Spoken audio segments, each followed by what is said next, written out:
Hi hello నమస్తే welcome back to cute jelly channel. అందరూ బాగున్నారు కదా. ఈరోజు మనం పిల్లలు స్కూల్ నుండి రాగానే ఏదైనా స్వీట్ రెసిపీ అనేది తినాలనిపించినప్పుడు కేవలం 5 నిమిషాల్లో చాలా సింపుల్గా టేస్టీగా రెడీ చేసుకోవచ్చు. ఇందుకోసం ఎక్కువ టైం కూడా తీసుకోదు. జస్ట్ 5 నిమిషాల్లో మనం ఈజీగా ప్రిపేర్ చేసుకోవచ్చు. ఈ వీడియోని ఎక్కడ స్కిప్ చేయకుండా చూడండి. ఇప్పుడు మనం ప్రాసెస్ స్టార్ట్ చేద్దాం. ఇందుకోసం ఫస్ట్ ఒక మిక్సింగ్ బౌల్ తీసుకోవాలి. ఈ మిక్సింగ్ బౌల్లోకి 1/2 కప్పు పంచదార యాడ్ చేస్తున్నాను నేను.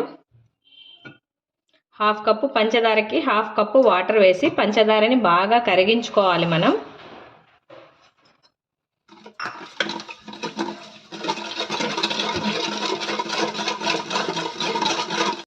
ఈ విధంగా పంచదారని కరిగించుకున్న తర్వాత మనం ఇందులోకి ఒక కప్పు బాంబే రవ్వ, సూజీ రవ్వ అంటాం కదా, 1 కప్పు యాడ్ చేస్తున్నాను. ఈ రవ్వకి మనం బైండింగ్గా యూజ్ చేసుకోవడానికి 1/4 కప్పు మైదా పిండిని యాడ్ చేస్తున్నాను. ఈ మైదా పిండి రవ్వని పంచదార వాటర్లో బాగా మిక్స్ చేసుకోవాలి మనం. వీటితో పాటు ఒక చిటికెడు ఉప్పు కూడా యాడ్ చేసుకోవాలి. ఏ స్వీట్కైనా కాస్త ఉప్పు యాడ్ చేస్తే టేస్ట్ బాగుంటుంది.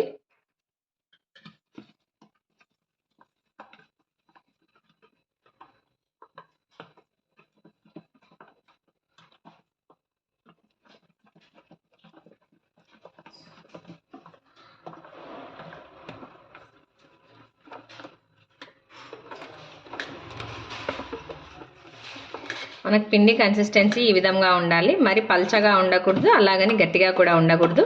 ఈ విధంగా మీడియంలో కలిపి ఒక 5 నిమిషాలు పక్కన వదిలేసేయాలి మనం. అంతలోపు ఈ రవ్వ ఈ వాటర్ని అంతా పీల్ చేసుకొని బాగా మెత్తబడుతుంది. అప్పుడు మనకి బాగా టేస్టీగా ఉంటుంది ఈ స్వీట్. అందుకోసం రవ్వ బాగా నానడం కోసం ఒక 5 నిమిషాలు పక్కన పెట్టుకుందాం. ఈ విధంగా మనం ఒక 5 నిమిషాలు నానబెట్టుకున్న తర్వాత చూడు, మనకు రవ్వ బాగా గట్టిగా అయిపోయింది. ఇప్పుడు ఇందులోకి కొద్దిగా బాదం పప్పు, జీడిపప్పు, పిస్తా పప్పు, ఈ మూడింటిని చిన్న చిన్న పీసెస్గా కట్ చేసుకుంటున్నాను. వీటితో పాటు కొద్దిగా సోంపు తీసుకుంటున్నాను. ఈ డ్రై ఫ్రూట్స్ ప్లస్ సోంపుని యాడ్ చేసుకోవాలి. యాడ్ చేసి రవ్వలో బాగా మిక్స్ చేసుకోవాలి.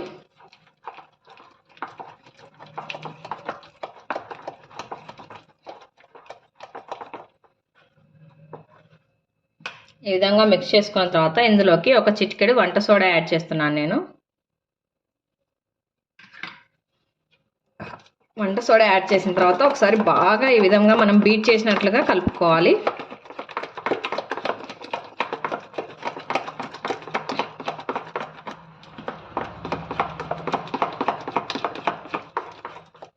ఈ విధంగా బాగా ఇలా బీట్ చేసినట్టు కలిపితే బాగా పొంగుతూ వస్తుంది స్వీట్ రెసిపీ అనేది.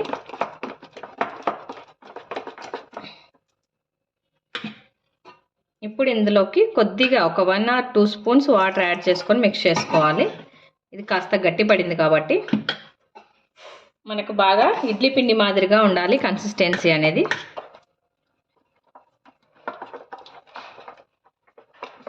ఈ పిండి కలుపుకునే లోపు డీప్ ఫ్రైకి సరిపడా ఆయిల్ పెట్టేశాను నేను.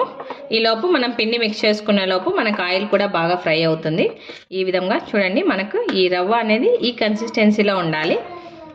తినేటప్పుడు డ్రై ఫ్రూట్స్ తగులుతూ ఉంటే బాగుంటుంది టేస్ట్. సోంపు టేస్ట్ కూడా చాలా బాగుంటుంది స్వీట్ రెసిపీకి. బాగా మిక్స్ చేసుకోవాలి, అప్పుడే మనకు ఈక్వల్గా మిక్స్ అయిపోతాయి అన్నీ. ఇప్పుడు మనం ఆయిల్ చెక్ చేసుకుందాం ఒకసారి. ఆయిల్ మనకు బాగా సరిపడా హీట్ అయిపోయింది. ఇప్పుడు ఇందులోకి ఒక్కొక్క స్పూన్గా ఈ ఆయిల్లోకి డ్రాప్ చేసుకోవాలి మనం నానబెట్టుకున్న రవ్వ మిశ్రమాన్ని. బాగా బిస్కెట్స్ మాదిరిగా వస్తాయి, పిల్లలైతే ఎంతో ఇష్టంగా తింటారు. ఒక్కొక్క స్పూన్ యాడ్ చేసుకోవాలి ఆయిల్లోకి. మనం ఏం కదిల్చొద్దు, అవే పైకి వచ్చేస్తాయి.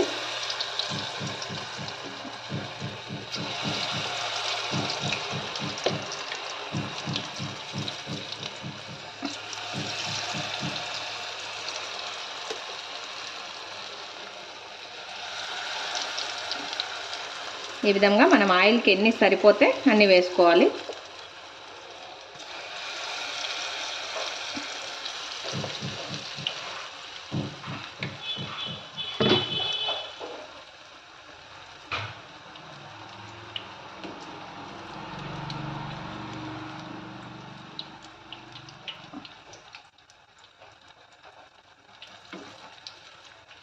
ఇవి బాగా లైట్ గోల్డెన్ కలర్ వచ్చేదాకా ఫ్రై చేసుకోవాలి. ఒక సైడ్ బాగా కలర్ వచ్చిన తర్వాత టర్న్ చేసి ఇంకో సైడ్ కూడా బాగా ఫ్రై చేసుకోవాలి. బయట క్రిస్పీగా లోపల సాఫ్ట్గా ఎంతో టేస్టీగా ఉంటాయండి.